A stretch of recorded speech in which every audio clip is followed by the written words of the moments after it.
German టెక్నాలజీని BFS టెక్నాలజీని German నుంచి ఇంపోర్ట్ చేసి సౌత్ ఇండియాలోనే ఐవి ఫ్లూయిడ్స్లో ఒక గొప్ప సంస్థను ఏర్పాటు చేయడము, ఇక్కడ ఉండే నిరుద్యోగ యువతకి ఉద్యోగ ఉపాధి అవకాశాలు కల్పించడమే కాకుండా తెలంగాణ రాష్ట్ర ప్రభుత్వం Telangana rising 2047 next 10 years by 2034 $1 trillion economy, by 2047 $3 trillion ఎకానమీకి ఏదైతే ప్రణాళికలు సిద్ధం చేసినామో అందులో భాగంగా ఈరోజు ఈ మ్యానుఫ్యాక్చరింగ్ యూనిట్ రాష్ట్రంలో అభివృద్ధి చెందబోతుంది. ఈరోజు తెలంగాణ రాష్ట్ర ప్రభుత్వము పాలసీ పెరాలసిస్ లేకుండా ప్రభుత్వానికి ప్రణాళికబద్ధమైన పాలసీలు ఉంటే రాష్ట్రానికి పెట్టుబడులను ఆకర్షించడమే కాకుండా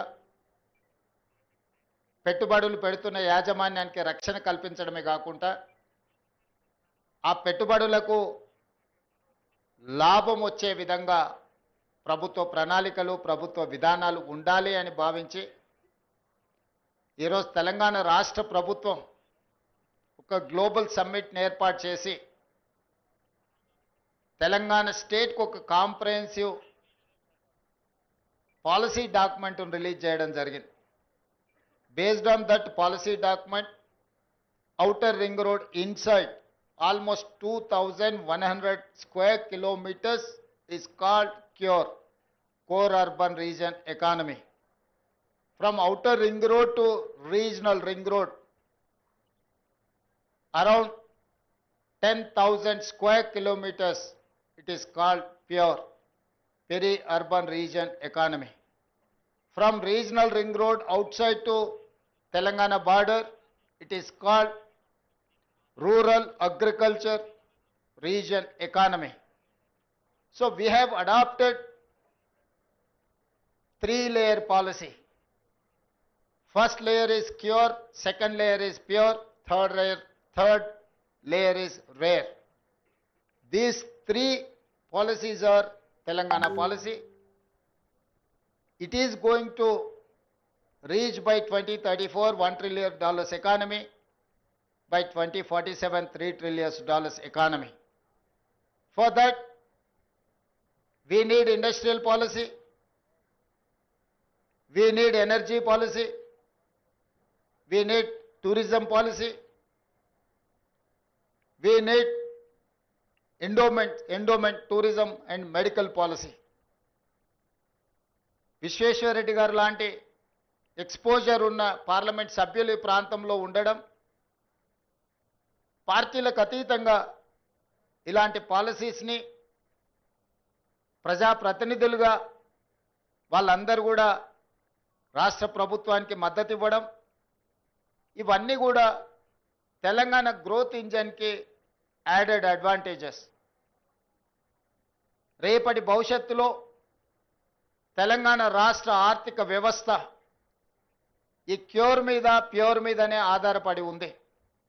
అందుకే cure outer ring road inside service సెక్టర్గా, ప్యూర్ ఏరియాని మ్యానుఫ్యాక్చరింగ్ సెక్టర్గా, రేర్ ఏరియాని అగ్రికల్చర్ ఎకానమీగా ఈరోజు తెలంగాణ రాష్ట్ర ప్రభుత్వం ప్రణాళికలు సిద్ధం చేసి ఈ పారదర్శకమైన ప్రణాళికలని పెట్టుబడులను ఆకర్షించడానికి ఈ దేశంలో ఉండే ఇతర నగరాలతో పోటీ పడడం కాదు, ప్రపంచంలో ఉండే గొప్ప నగరాలు గొప్ప దేశాలతో ఈరోజు తెలంగాణ పోటీ పడాలనుకుంటుంది.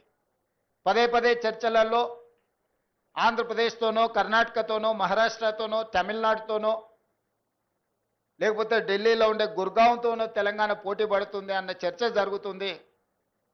ఆ చర్చకు పులి స్టాప్ పెట్టి ఈరోజు జపాన్, జర్మన్, సౌత్ కొరియా లాంటి దేశాలతో, సింగపూర్, టోక్యో, న్యూయార్క్ లాంటి నగరాలతో పోటీ పడాలని ఈరోజు తెలంగాణ రాష్ట్ర ప్రభుత్వం ఆలోచన చేస్తుంది. ఈరోజు తెలంగాణలో ఐఎస్బి, నల్సార్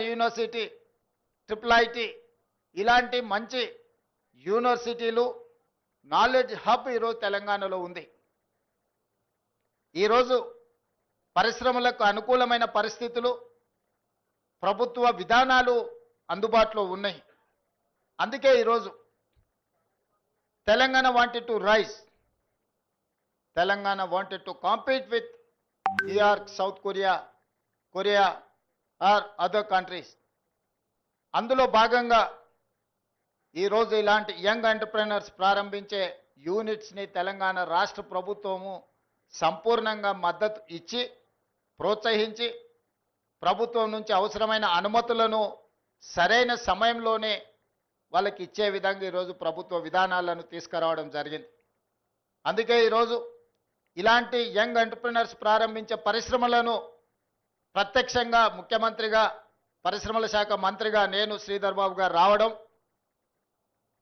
పెట్టుబడిదారులకు ఒక నమ్మకం, విశ్వాసం కల్పించాలన్న ఆలోచనతోని, వాళ్ళని ప్రోత్సహించాలన్న ఆలోచనతోని ఒక సక్సెస్ స్టోరీని తెలంగాణలో రాయాలని ఈరోజు బల్క్ డ్రగ్స్లో దేశంలో ఉత్పత్తి చేసే దాంట్లో 40% బల్క్ డ్రగ్స్ ఓన్లీ హైదరాబాద్ నగరం నుంచే ఈరోజు మనం అందిస్తున్నాము అని అంటే ఇది ఒక గొప్ప విజయం. మన ప్రపంచాన్ని పట్టి ఒక చావు భయాన్ని ప్రపంచానికి కల్పించిన కోవిడ్ వ్యాక్సిన్లో అవుట్ ఆఫ్ 4 కోవిడ్ వ్యాక్సిన్స్ని 3 వ్యాక్సిన్లు మన ప్రాంతం నుంచి, జినోమ్ వ్యాలీ నుంచి, తెలంగాణ రాష్ట్రం నుంచి, హైదరాబాద్ నగరం నుంచి ప్రపంచానికి అందించడం అంటే ఈరోజు ప్రపంచమే మన వైపు తిరిగి చూసే విధంగా ఈరోజు ఫార్మా రంగంలో మనం రాణించడం జరిగింది. సిలికాన్ వ్యాలీలో ఐటీ, ప్రపంచ దిగ్గజాలైన ఐటీ కంపెనీలు ఈరోజు నడుస్తున్నాయంటే ఆ కంపెనీల సీఈఓలు మన ప్రాంతంలో చదువుకున్న వాళ్ళు. ఈరోజు వరల్డ్ బ్యాంక్ చైర్మన్, సిఎండిగా ఉండే Ajay Banga studied in Hyderabad public school. Satya Nadella Hyderabad student, Shantanu Narayen Hyderabad student, Premji Vasu Hyderabad student, Hyderabad public school students. ఈరోజు పెద్ద పెద్ద గ్లోబల్ కంపెనీలకు సీఈఓలుగా మన దగ్గర చదువుకున్న విద్యార్థులు ఈరోజు ప్రపంచంలోనే గొప్ప కంపెనీలకు ఈరోజు సీఈఓలుగా రాణించారు. ఇది ఒక గొప్ప సక్సెస్ స్టోరీ హైదరాబాద్ నగరానికి ఉన్నది, తెలంగాణ రాష్ట్రానికి.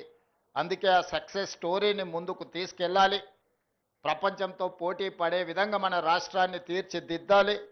తెలంగాణలో ఉండే నిరుద్యోగ యువకులకు లక్షలాది ఉద్యోగాలను ఈరోజు ప్రైవేట్ పరిశ్రమలలో కల్పించాలి.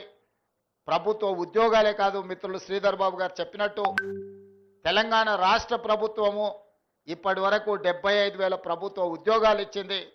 భవిష్యత్తులో ఇంకా వేలాది ఉద్యోగాలు ఇచ్చినా 30 లక్షల నిరుద్యోగ యువకులు తెలంగాణ రాష్ట్రంలో ఉన్నారు.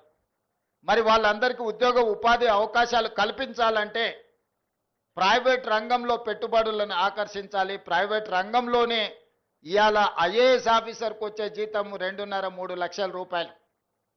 కానీ అదే ఒక ప్రైవేట్ కార్పొరేట్ కంపెనీలో ఈరోజు మనం పత్రికలలో చూస్తున్నాం, సంవత్సరానికి వాళ్ళ ప్యాకేజీలు 5 కోట్లు 10 కోట్ల రూపాయల ప్యాకేజీలు వస్తున్నాయి. రీసెంట్గా IIIT స్టూడెంట్కి 1.5 crore ఆయన ప్యాకేజ్ వచ్చిందంటే నెలకు వాళ్ళ జీతభత్యాలు ఎంత వస్తున్నాయో చూడండి. సో అందుకే తెలంగాణ నిరుద్యోగ యువకులకు ప్రభుత్వ ఉద్యోగాలతో పాటు ప్రైవేటు రంగంలో అంది వచ్చే అవకాశాలను ఈరోజు అందిపుచ్చుకోవాలి. 100 సంవత్సరాల పైగా చరిత్ర కలిగిన ఉస్మానియా యూనివర్సిటీని ఈరోజు పునరుద్ధరించడం ద్వారా పెద్ద యూనివర్సిటీలతో మనం పోటీ పడే విధంగా మన ఎడ్యుకేషన్ ఇన్స్టిట్యూషన్స్ని ఈరోజు అభివృద్ధి చేయాలనుకుంటున్నాం. అందుకే ఈరోజు తెలంగాణ ఎడ్యుకేషన్ పాలసీని అడాప్ట్ చేసుకోవాలని ఈరోజు మనం ఒక కమిటీని అపాయింట్ చేసినాం. తెలంగాణ ఎడ్యుకేషన్ పాలసీని కూడా తొందరలోనే తీసుకురాబోతున్నాం. యంగ్ ఇండియా స్కిల్స్ యూనివర్సిటీతో పాటు young India sports university, young India integrated schools, ఇవన్నీ కూడా తెలంగాణ రాష్ట్రాన్ని అభివృద్ధి చేయడానికి భవిష్యత్ ప్రణాళికల కోసం ఈరోజు తెలంగాణ రాష్ట్ర ప్రభుత్వం ముందుకు వస్తున్నది. అదేవిధంగా నిన్నమన్న సొంత రాష్ట్రంలో కానీ పక్క రాష్ట్రంలో కానీ నీటి వివాదాలకు సంబంధించి పదే చర్చలు జరుగుతున్నాయి. నేను ఈ వేదిక మీద నుంచి ఈ రాష్ట్రంలో ఉండి పక్క రాష్ట్రంలో రాజకీయ పార్టీలలో ఉన్న ప్రజాప్రతినిధులకు ఒక సూచన చేయదలుచుకున్నా, ఒక విజ్ఞప్తి చేయదలుచుకున్నా. మీకు పంచాయతీలు కావాలన్నా నీళ్లు కావాలన్నా అని ఎవరైనా నన్ను అడిగితే తెలంగాణ రాష్ట్రానికి నీళ్లు కావాలని నేను కోరుకుంటా. మీకు వివాదాలు కావాలన్నా మీకు పరిష్కారం కావాలన్నా అంటే నేను పరిష్కారం కోరుకుంటా. నీళ్ల వివాదం ముసుగులో రాజకీయ ప్రయోజనం పొందాలి అని మా ప్రభుత్వం మా పార్టీ భావించడం లేదు. రెండు రాష్ట్రాల మధ్యలో ఉండే సమస్యల్ని శాశ్వతంగా పరిష్కరించాలి అని తెలంగాణ ప్రత్యేక రాష్ట్రాన్ని శ్రీమతి సోనియా గాంధీ గారు కాంగ్రెస్ పార్టీ ఇచ్చింది. కాబట్టి నీళ్ల విషయంలో వివాదాలు, నీళ్ల విషయంలో రాజకీయ లబ్ధి కోసం ఆలోచన చేయొద్దు. రాజకీయాలకు అతీతంగా మనం ఈరోజు ఆలోచన చేసుకొని పరిష్కరించుకోవాలి. ఈ పరిష్కారాలకు చర్చలు ఒక్కటే పరిష్కారము. న్యాయస్థానాల దగ్గరనో ఇతరుల దగ్గర పోయి పంచాయతీ తెంచుకునే కంటే మనమే కూర్చొని మన సమస్యల్ని సామరస్యపూర్వకంగా పరిష్కరించుకోవాలనేదే మా విధానము. పక్క రాష్ట్ర ముఖ్యమంత్రి గారికి నేను విజ్ఞప్తి చేస్తున్నా. కృష్ణా నదిలో ఉన్న మా పాలమూరు రంగారెడ్డి ఎత్తిపోతలు కావచ్చు, మా కల్వకుర్తి లిఫ్ట్ ఇరిగేషన్ కావచ్చు, మా డిండి ప్రాజెక్టు కావచ్చు, మా ఎస్ఎల్బిసి భీమా నెట్టంపాడు ప్రాజెక్టులు కావచ్చు, ఉమ్మడి రాష్ట్రంలోనే మంజూరైన ప్రాజెక్టులు. వీటి అనుమతులకు మీరు అడ్డంకి పెట్టకండి. వీటి అనుమతులకు మాకు సహకరించండి.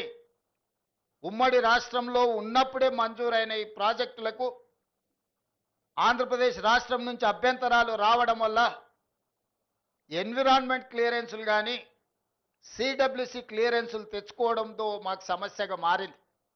ఇవి రాకపోవడం వల్ల మాకు రావాల్సిన బ్యాంకులో నుంచి రుణాలు కానీ కేంద్ర ప్రభుత్వం అందించాల్సిన సహాయం కానీ యాక్సిలరేటెడ్ ఇరిగేషన్ బెనిఫిషియరీ ప్రోగ్రాంలో కేంద్ర ప్రభుత్వం 60% నిధులు ఇవ్వడానికి అవకాశం ఉన్న ప్రాజెక్టులు మాకు రావడం లేదు. దాంతో మాకు తీరని ఆర్థిక భారం మా రాష్ట్రం మీద పడుతుంది. ఇవన్నీ కూడా మీరు సహకరించండి. మీకేమైనా సమస్యలు ఉంటే కూడా మేము సానుకూలంగా ఆలోచన చేస్తాం. మేము వివాదం కోరుకోవడం లేదు. నేను మరొక్కసారి ఈ వేదిక మీద నుంచి చెప్పదలుచుకున్నా. నేను శాశ్వత పరిష్కారాన్ని కోరుకుంటున్నా. ఇది రాజకీయ ప్రయోజనం కాదు, ప్రజల ప్రయోజనము, రైతుల ప్రయోజనము, పెట్టుబడిదారుల ప్రయోజనము. ఇంతకుముందే మిత్రులు శ్రీధర్ బాబు గారు వస్తూ చెప్తున్నారు, మనం డేటా సెంటర్స్ని అత్యధికంగా ఈ ప్రాంతంలో అడుగుతూ ఉన్నారు. డేటా సెంటర్స్ని ఇక్కడ పెట్టాలి అని అంటే విద్యుత్తుతో పాటు నీరు కూడా అవసరము అని. మరి కృష్ణానది నుంచి నీటిని తరలించాలన్నా యాదాద్రి పవర్ ప్రాజెక్టు నుంచి మనము పవర్ కనెక్షన్స్ తీసుకోవాలన్నా ఈరోజు తెలంగాణ రాష్ట్రానికి పోర్టు లేదు. దేశంలో ఏకైక రాష్ట్రం పోర్టు లేని రాష్ట్రం తెలంగాణ రాష్ట్రం. మరి ఈరోజు పోర్ట్ కనెక్టివిటీ ఉంటేనే మ్యానుఫ్యాక్చరింగ్ యూనిట్ ఇండస్ట్రీస్ వస్తాయి. దానికి అందుకే మచిలీపట్నం పోర్ట్కి డైరెక్ట్గా భారత్ ఫ్యూచర్ సిటీ నుంచి 12 lane express highway with controlled access with railway కనెక్టివిటీతో ఈరోజు కేంద్ర ప్రభుత్వం నుంచి మనం అనుమతులు అడిగినాం. ఇలాంటి అభివృద్ధి జరగాలంటే పక్క రాష్ట్రంతో కూడా మనకు సయోధ్య ఉండాలి, పక్క రాష్ట్ర సహకారం కూడా ఉండాలి. పక్క రాష్ట్ర సహకారం లేకుండా, సయోధ్య లేకుండా మచిలీపట్నం పోర్టు కానీ కృష్ణపట్నం పోర్టు కానీ పోర్ట్ కనెక్టివిటీ తెలంగాణ రాష్ట్రానికి రాదు. తెలంగాణ రాష్ట్రానికి పోర్ట్ కనెక్టివిటీ రావాలంటే పక్క రాష్ట్ర సహకారం ఉండాలి. అదేవిధంగా పక్క రాష్ట్రానికి కూడా అమరావతి అభివృద్ధి చెందాలంటే హైదరాబాద్ సహకారం ఉండాలి. నగరం అభివృద్ధి జరగాలంటే భవనాలు కడితే సరిపోదు. భవనాలలో వచ్చే పరిశ్రమలు, సాంకేతిక నైపుణ్యం ఉన్న సిబ్బంది కూడా అవసరం. వాళ్ళు హైదరాబాద్ నగరంలో ఉన్నారు. అందుకే రెండు రాష్ట్రాలు ఇచ్చిపుచ్చుకునే ధోరణిలో ముందుకు వెళ్ళాలి. పక్క రాష్ట్రంతో తప్పకుండా చర్చలు కొనసాగుతాయి. పక్క రాష్ట్రాలతో వివాదాలు పెట్టుకోవాలన్న ఆలోచన మాకు లేదు. అది కర్ణాటక అయినా, మహారాష్ట్ర అయినా, ఆంధ్రప్రదేశ్ అయినా, తమిళనాడు అయినా, పక్కనుండే రాష్ట్రాలతో వివాదాలు మేము కోరుకోవడం లేదు. పక్కనున్న రాష్ట్రాలతో ఉన్న సమస్యల్ని చర్చల ద్వారా శాశ్వతంగా పరిష్కరించాలని కోరుకుంటున్నాము. పక్క రాష్ట్రాలను కూడా ఒక అడుగు ముందుకు వేయండి. మీరు సానుకూలంగా ఒక అడుగు ముందుకు వేస్తే 10 అడుగులు ముందుకు వేసే తత్వం తెలంగాణ ప్రజలలో, తెలంగాణ రక్తంలో ఉన్నది. సంపూర్ణంగా మేము సమస్యల పరిష్కారం కోసం ముందుకు వస్తామని తెలియజేస్తూ మరొక్కసారి ఈ పరిశ్రమను స్థాపించిన యంగ్ ఎంటర్ప్రినర్స్ని ఈరోజు నేను మనస్ఫూర్తిగా అభినందిస్తున్నా. ప్రభుత్వం వైపు నుంచి సంపూర్ణమైన సహకారం ఉంటుంది. రేపటి భవిష్యత్ నగరమే భారత్ ఫ్యూచర్ సిటీ. రంగారెడ్డి జిల్లా మహేశ్వరం రాజేంద్రనగర్ ప్రాంతంలో ఒక అద్భుతమైన నగరం రాబోతుంది.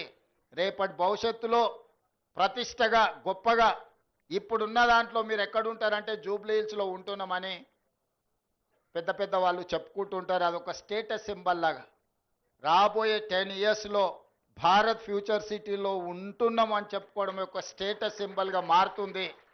ఈ ప్రాంతంలో ఉన్న రైతులకు అగ్వకు భూములు అమ్ముకోకండి. మీ భూముల విలువ తొందరలోనే పెరుగుతుంది. అదే సమయంలో అభివృద్ధి కూడా సహకరించండి. అభివృద్ధికి సహకరించకపోతే ఈ ప్రాంతంలో అభివృద్ధి రాదు. అభివృద్ధి రాకపోతే మీ భూముల విలువ మీ ఆస్తుల విలువ పెరగదు. అభివృద్ధికి సహకరించండి. ఈ సహకారంతో మీరు రాష్ట్రము రెండు అభివృద్ధి చెందుతాయి. ఆ విధంగా సహకరించే ప్రజాప్రతినిధులకు ముఖ్యంగా ఈ ప్రాంతంలో ఉండి ఈ అభివృద్ధి కార్యక్రమాలకు ప్రభుత్వానికి సహకరిస్తున్న కేఎల్ఆర్ గారిని, మల్రెడ్డి రంగారెడ్డి గారిని, ఇతర ప్రజాప్రతినిధులందరినీ కూడా వారిని అభినందిస్తూ మీ అందరి దగ్గర సెలవు తీసుకుంటున్న ధన్యవాదాలు మిత్రులారా.